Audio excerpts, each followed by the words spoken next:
In the beginning, there was Akpoku. From Akpoku came Atita Akpoku, a man of strength, a man whose name carried weight among warriors.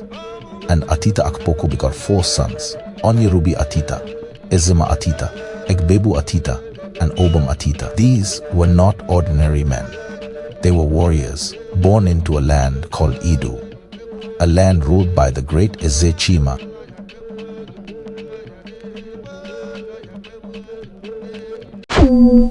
In those days, Idu was strong and its people were fearless. But power often attracts rivalry. Ezechima had a serious quarrel with the Oba of Benin, Oba Esseji, the one who spoke the tongue of the Portuguese. What began as disagreement grew into bitterness, and the peace that once bound Idu and Benin was broken like a clay pot dashed upon stone. Oba Esseji declared war, but Ezechima was not alone. He was surrounded by men whose hearts did not know fear. They stood with him, shields raised, machetes sharpened. Among such men were Atita Akpoku and his people. The war between Idu and the Oba raged fiercely. It did not last for a season or 2. It stretched across years, even decades. Blood touched the soil, and the drums of battle echoed through the forests. Then came the white men, the Portuguese, who first made contact with the kingdom of Benin.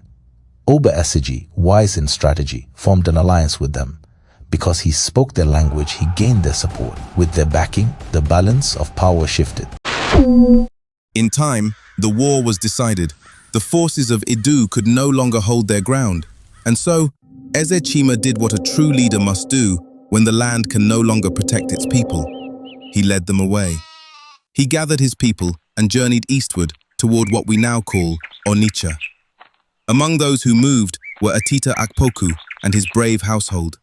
With them also was Okigbo, the custodian of Ibini Ukpabi, the sacred oracle, later known as the Long Juju of Arochukwu. These were not refugees running in fear. They were warriors carrying their identity with them. From there, Atita Akpoku and his people pressed onward, their feet beating new paths through thick forest and riverbank until they reached Andoni, present-day Rivers State. And that is how the journey began, not from weakness, but from resistance, not from defeat of spirit, but from the determination to survive and continue the lineage. For we are the children of those who stood, fought, and when the time came, moved, carrying their heritage like fire that must never go out. To be continued.